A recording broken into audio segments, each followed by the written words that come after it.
Hi guys, it's Andrew. I've got some basil cuttings back there that have been growing just by the window, and I'm going to also do a review on this product. I've done basil videos before, but this is really cool. Did you know that you can break off some branches, stick them in water, and they will take root? So we have two of them here, and they've just been sitting indoors by a window in water. Now this is filtered water, but here you go. Now there's a difference between these two that I want to, which is why I'm doing this video. These were both the same size, taken off the same plant. And we've removed some leaves here just for cooking. But if you'll notice how much taller that one is versus the one on the left. And here's the difference.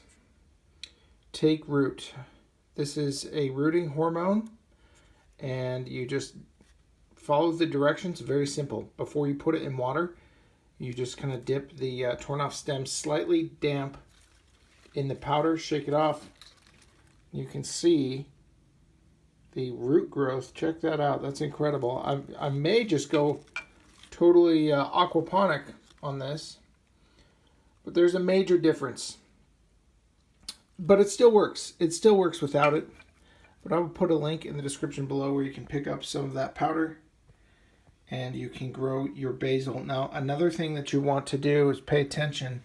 If the buds start showing up at the top of your plants, you want to pull those off because that will spend energy in growing seeds and blossoms and not continuing the growth of your plant. So I may plant one in the soil and keep one aquaponic, hydroponic, whatever, and see which one does well after that point.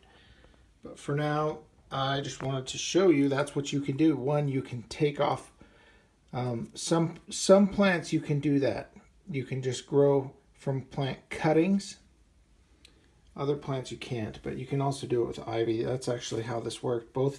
All of these plants came from my mother, just from cuttings and using this Schultz take root rooting hormone. So there you go. That's a review of the Schultz take root and a little tutorial on how you can grow basil from cuttings. Thanks for watching. Subscribe for more. Have a great day.